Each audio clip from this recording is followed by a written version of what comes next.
Pregnancy की test positive आने के बाद हमारा दूसरा काम होता है कि हम जल्दी से जल्दी जाके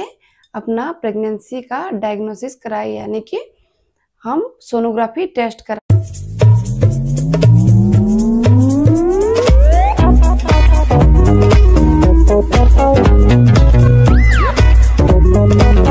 आपका जो प्रेगनेंसी है वो मोनोकोरियोनिक है और वो ट्विन प्रेगनेंसी है या फिर ट्रिपलेट प्रेगनेंसी है, तो उस समय आप बहुत चिंता में आ जाते हो कि हमें इस टाइम क्या करना चाहिए और क्या नहीं करना चाहिए। और आपके फैमिली वाले भी बहुत परेशान हो जाते हैं इस वजह से कि इतना मुश्किल से प्रेगनेंसी हुआ था और अब ये प्रॉब्लम आ गया, तो इस टाइम आपको क्या करना चाहिए। और जो हमारी प्रेगनेंसी है, या आपने आईवीएफ कराया है या फिर आपने आईयूआई कराया है या फिर आपने कोई फर्टिलिटी का ट्रीटमेंट लिया है जिस वजह से कि आपको ट्विन प्रेगनेंसी की संभावना हो सकती है, या फिर आपने कुछ ऐसा मेडिसिन लिया है जिस वजह से आपको ट्विन से ज़्यादा भी बेबी रह सकते हैं। अगर आपको ऐसा डाउट आ रहा है तो आप जल्दी से जल्दी आपका सोनोग्राफी टेस्ट कराइए और उससे पता लगे कि आपका जो बेबी है उसमें कोई प्रॉब्लम तो नहीं, या फिर आपका जो प्रेगनेंसी है क्या वो डाइकोरियोनिक है या फिर मोनोकोरियोनिक। अगर वो मोनोकोरियोनिक प्रेगनेंसी है और ट्विंस बच्चे हैं, एक बच्चा सही है और एक बच्चे में कोई एबनॉर्मलिटी दिखाई दे रहा है, तो आपको सतर्क हो जाना चाहिए कि दूसरे बच्चे को प्रॉब्लम आ सकता है आप अगर प्रेगनेंसी को आगे बढ़ाते हो तो। या फिर ट्रिपलेट हैं और तीनों ही सुरक्षित हैं या फिर दोनों ही सुरक्षित हैं, तो आपको डिसीजन लेने में बहुत प्रॉब्लम आ जाता है उस टाइम। हमारा बच्चे अभी बहुत सुरक्षित हैं और बहुत अच्छे हैं, तो हमें क्या डिसीजन लेना चाहिए, क्योंकि तीनों बच्चे में कोई प्रॉब्लम नहीं है या फिर दोनों बच्चे अगर हैं तो दोनों में कोई प्रॉब्लम नहीं है, तो उस टाइम आपको डिसीजन लेने में बहुत प्रॉब्लम आ जाता है। अगर पहले से ही आपका एक या दो बच्चे हैं, उसके बाद अगर आपको ये ट्विन प्रेगनेंसी कंसीव हो जाता है और वो भी मोनोकोरियोनिक, तो आपको उस टाइम क्या करना चाहिए। आपके डॉक्टर कुछ सजेशन देते हैं आपको कि आप एक बच्चा रिड्यूस करा लीजिए, उसके बाद आपका फैमिली भी कंप्लीट हो जाता है और आपको कोई प्रॉब्लम भी नहीं आता। डॉक्टर्स को जो सजेशन सही लगता है वो हमें देते हैं, पर हम एक माँ हैं, क्या हमारा मन मानता है कि एक बच्चे को हम आगे लेके जाए और एक बच्चे को रिड्यूस कर दे? बिल्कुल भी नहीं, क्योंकि माँ का मन माँ का ही होता है, वो अपने बच्चे को किसी भी तरह का नुकसान नहीं पहुंचा सकती और खोना बिल्कुल भी नहीं चाहती। पर आपके बच्चे में कोई विकलांगी प्रॉब्लम है या फिर जन्मजात कोई प्रॉब्लम है या फिर कोई एबनॉर्मलिटी दिखाई दे रहा है, जिस वजह से आपको बोल रहे हैं डॉक्टर कि आप एक बच्चे को आगे लेके जाओ और एक बच्चे को आप रिड्यूस करा लो, तो उस समय हमें बहुत सोचना पड़ता है और फैमिली वालों से आपको ये बात ज़रूर डिस्कस करना चाहिए। प्रेगनेंसी जो होती है वो 2 टाइप्स की होती है, एक होता है मोनोकोरियोनिक और एक होता है डाइकोरियोनिक। तो मेरा जो प्रेगनेंसी था, मैं खुद का एक्सपीरियंस कह रही हूँ आपको, मेरा जो प्रेगनेंसी था वो डाइकोरियोनिक था और मुझे भी ये प्रॉब्लम फेस करना पड़ा था, क्योंकि मेरा जो प्रेगनेंसी था वो ट्रिपलेट था और मुझे एक बच्चा रिड्यूस करना पड़ा। अगर आप लोग चाहते हो कि मैं अपना फीटल रिडक्शन का पूरी जर्नी आपके साथ शेयर करूं, क्या क्या प्रोसेस होते हैं मेरे साथ हुआ था उस टाइम, इस बात को आप लोगों के साथ में शेयर करूं, तो आप लोग मुझे कमेंट कीजिए और जितना ज़्यादा कमेंट आएगा मैं आप लोगों के साथ इस बात को जल्दी आपके साथ शेयर करूंगी। हम बात कर रहे थे ट्विंस प्रेगनेंसी हो और वो प्रेगनेंसी जब मोनोकोरियोनिक हो, यानी कि वो एक थैली में होते हैं और उनका एक प्लेसेंटा होता है, उनमें बस बहुत पतला सा दीवार होता है, उससे ज़्यादा कुछ भी नहीं होता। या फिर वो अगर ट्रिपलेट्स हैं और उनमें पतली पतली सी दीवार है और तीनों बच्चों का प्लेसेंटा एक है और उनमें अगर ब्लड सप्लाई एक ही प्लेसेंटा से जा रहा है, तो उस केस में डॉक्टर को थोड़ा बहुत प्रॉब्लम आ सकता है आपका रिडक्शन कराने में, क्योंकि DCDA जो प्रेगनेंसी होता है, मेरा जो प्रेगनेंसी था वो DCDA प्रेगनेंसी था, यानी कि डाइकोरियोनिक प्रेगनेंसी जो होता है वो उनमें अलग अलग प्लेजेंटा होते हैं और बच्चे अलग अलग एमनियोटिक फ्लूइड में होते हैं। तो उस केस में डॉक्टर को बस एक इंजेक्शन देना होता है, जिस इंजेक्शन से बेबी का हार्ट बीट बंद हो जाता है और वो आगे बढ़ नहीं पाता, आगे उसका ग्रोथ नहीं हो पाता, और आपके एक बच्चा या फिर अगर 2 बच्चे हैं तो वो आगे जाते हैं और एक बच्चा आगे नहीं जा पाता, वहां पे उसका हार्ट बीट रोक दिया जाता है और वहां पे ही वो स्टॉप हो जाता है।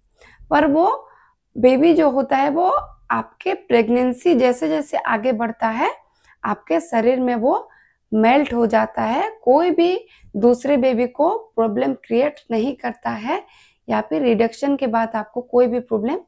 नहीं आता है। मेरे केस में मुझे कोई भी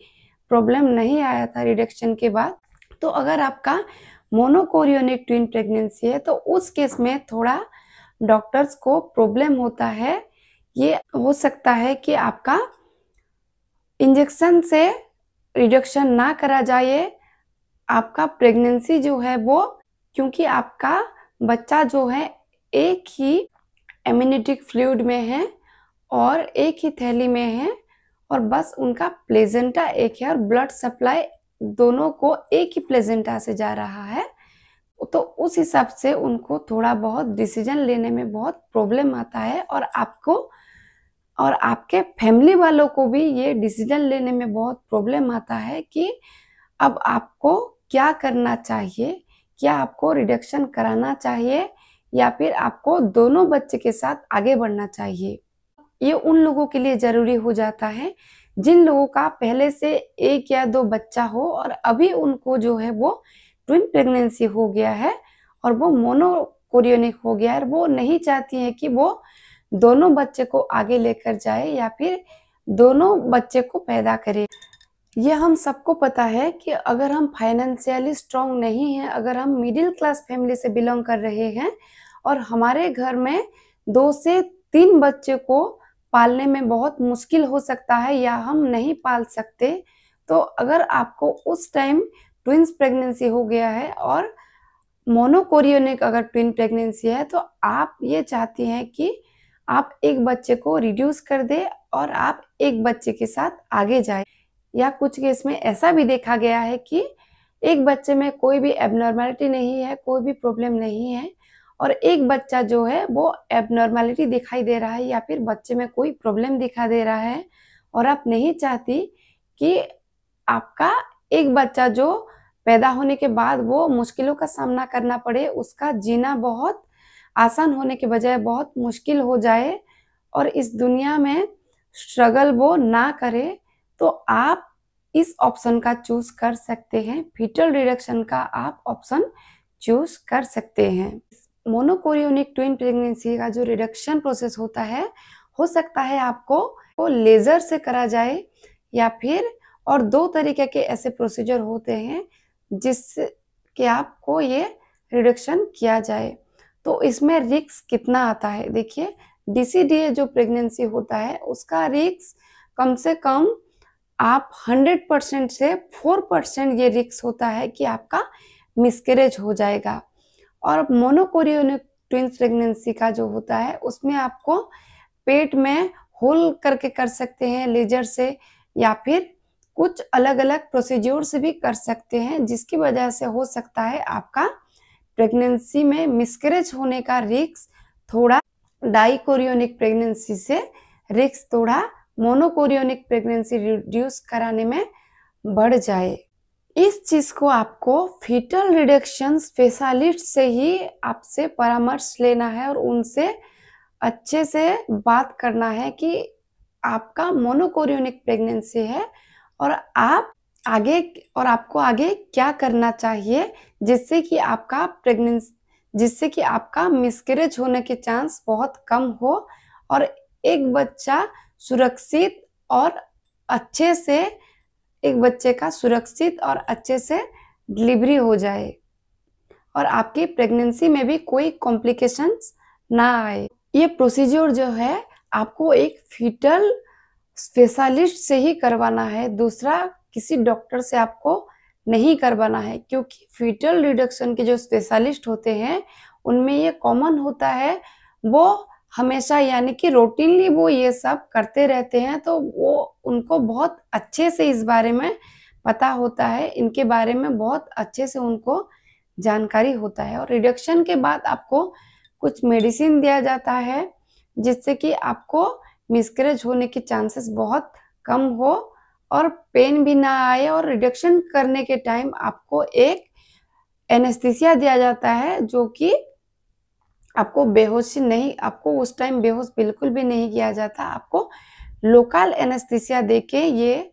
जो प्रोसीजर है वो किया जाता है। फीटल रिडक्शन जो होता है वो 12 हफ्ते से 16 हफ्ते के बीच में किया जाता है। अगर आपको 16 हफ्ते से ज़्यादा हो गया है तो आपको हो सकता है डॉक्टर मना कर दे कि आपका रिडक्शन नहीं हो पाएगा, और वहाँ पे आपका quarter marker test, triple marker test ये सब भी किया जाता है, और आपको आपके बच्चे को वहाँ पे डिटेल्स सोनोग्राफी करके देखा जाता है कि कौन सी बच्चे में प्रॉब्लम है, कौन सी बच्चे में प्रॉब्लम नहीं है, या फिर किस बच्चे का मानसिक विकास अच्छे से हो रहा है और किस बच्चे का नहीं हो रहा है, किस बच्चे में जेनेटिक प्रॉब्लम है या नहीं, ये सारी पूरी डिटेल्स वहाँ पे देखा जाता है, बारीकी से देखा जाता है। अच्छी तरीके से वहाँ पे आधा से 1 घंटा तक आपका जो सोनोग्राफी टेस्ट किया जाता है, पूरा बच्चे का वहाँ पे डिटेल्स लिया जाता है आपको कि किस बच्चे को उनको रिड्यूस करना है, वो खुद सिलेक्ट करते हैं। अगर आपके बच्चे में कुछ एबनॉर्मेलिटी दिखाई दे रहा है तो उनके लिए ये बहुत इजी हो जाता है कि जो बच्चे में एबनॉर्मेलिटी है वो उस बच्चे को रिड्यूस करे, और जिन बच्चों में कोई एबनॉर्मेलिटी नहीं होता है वो बच्चे अगर बहुत अच्छे से बढ़ रहे हैं, ग्रोथ कर रहे हैं, नॉर्मल बच्चे हैं, तो आपके लिए भी ये बहुत डिसीजन लेने में प्रॉब्लम हो जाता है, और उनके लिए भी ये प्रॉब्लम हो जाता है कि आखिर वो किस फीटस को रिड्यूस करे। तीनों के तीनों बच्चे जो होते हैं या फिर दोनों के दोनों बच्चे जो होते हैं वो सुरक्षित होते हैं और नॉर्मल होते हैं। आपका प्रेगनेंसी अगर ट्रिपलेट है या फिर ट्विंस है, उनको ये सिलेक्ट करना पड़ता है। अगर आपका बेबीज जो है वो नॉर्मल है, उनमें कोई प्रॉब्लम नहीं है, तो उनको ये सिलेक्ट करना पड़ता है कि आपका जो यूट्रस में वो बेबीज हैं वो किस पोजीशन में है, और क्या एक बेबी ऊपर है, क्या एक बेबी नीचे है, या फिर एक बेबी राइट में है, या फिर एक बेबी लेफ्ट में है। क्योंकि अक्सर ये